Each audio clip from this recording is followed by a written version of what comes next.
Kongsvinger, the fortress that has given its name to the town of Kongsvinger, which is located in the far eastern corner of Norway. On several occasions, it's played an important role in the history of national politics. It was Napoleon's northwest flank and decisive for Norway's independence. And up until modern times, the fortress has had absolute control of the Vinger royal passageway.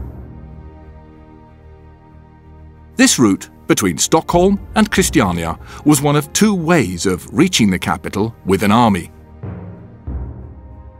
The Swedes have tried to capture the fortress 6 times, whereas Norwegians have attacked the Swedes a total of 5 times.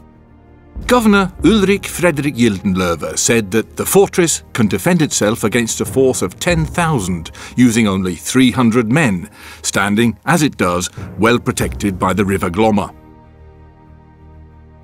As you walk from the river bank and up the hill, there's a line of fortifications.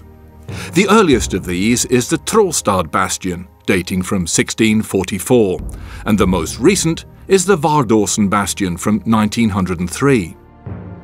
Kongsvinger Fortress was built in 1682. But let's go back in time so that we can follow a line through the centuries and gain an insight into the history of the impregnable Kongsvinger.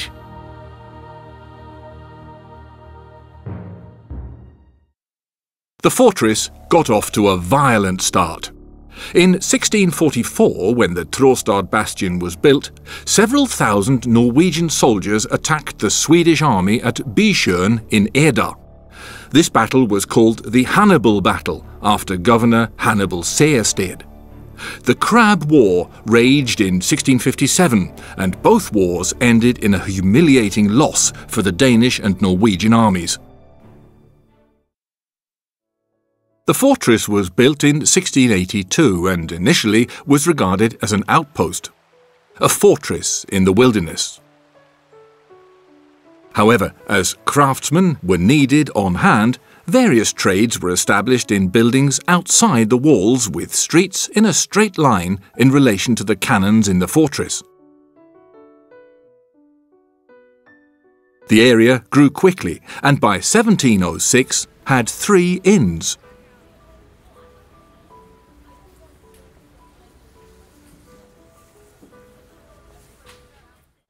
During the Great Scandinavian War between 1709 and 1720, a total of 6,500 Norwegian and Danish soldiers took up position in the fortress and the fortifications were strengthened. King Karl XII of Sweden travelled to Eda several times, but decided that the fortress was an almost impenetrable defence, and therefore chose to take his army via Halden. The king was shot and killed, and historians still don't quite agree on what actually happened there, but that is another story. In 1792, the first hospital in the county of Hedmark was opened in what is now known as Øvrebyen, and the very first Kongsvinger market was held in the church square in 1798.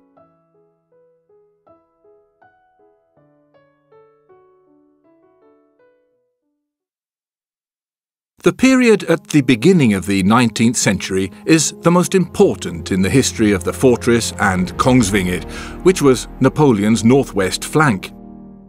Sweden was under attack on several fronts and chose to direct its main counterattack on Kongsvinger in 1808.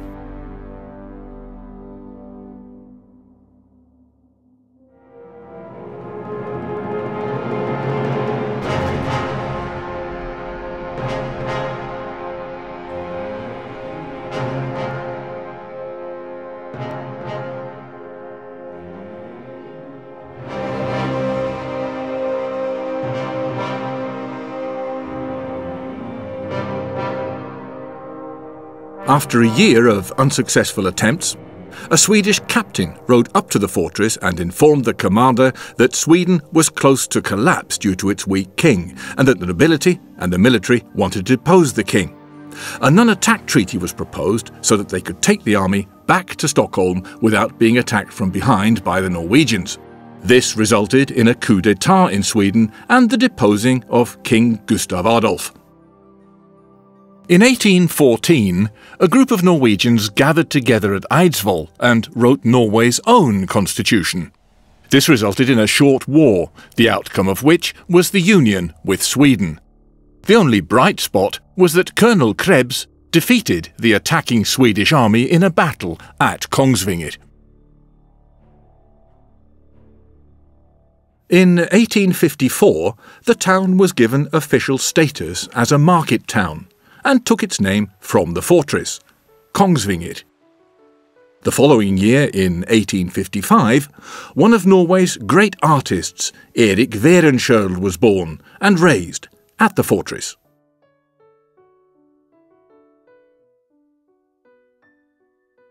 In the 1890s, there was a significant strengthening of Norway's military defence line that ran from Halden to Kongsvinger, and by that time the Kongsvinger Fortress was considered to be outdated.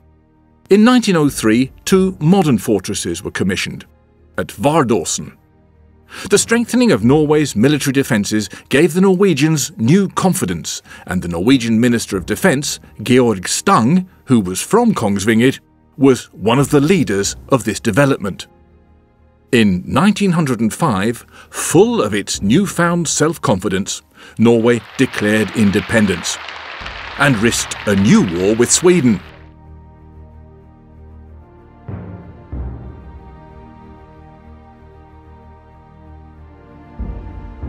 In the region of Kongsvinger, as many as 5,000 Norwegians formed up against a Swedish army that was twice as strong. During the following peace talks, Norwegian Prime Minister Christian Michelsen agreed to demolish all Norwegian fortifications except one, Kongsvinger. This was a decisive factor in a unique, peaceful dissolution of the Union.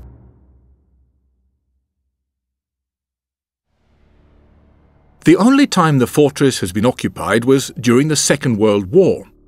As German forces approached, a group of Norwegian volunteers fighting for Finland, including Max Manus and Shetlands Larsen, took up position and put up a tough fight against the Germans.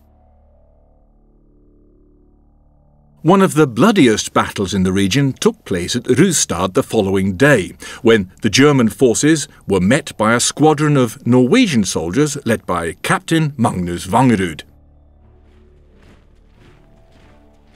During the rest of the war, the fortress was used as a training centre for the Norwegian Germanic SS soldiers.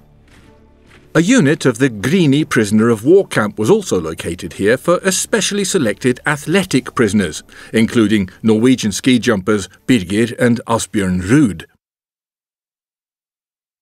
Since the end of the Second World War, life at the fortress has been quiet. The Norwegian Air Force built a radar warning system at Vardåsen, and the officers' training school for field artillery occupied the fortress up until 1959. After that, the fortress housed the headquarters of Division 04 of the Norwegian Home Army up until 2005, when its military history finally came to an end. This brief review of the history of Kongsvinger Fortress has shown a few of the major events that have taken place here. It's worth mentioning that apart from Oslo, Kongsvinger is the town in Norway that has had most royal visits.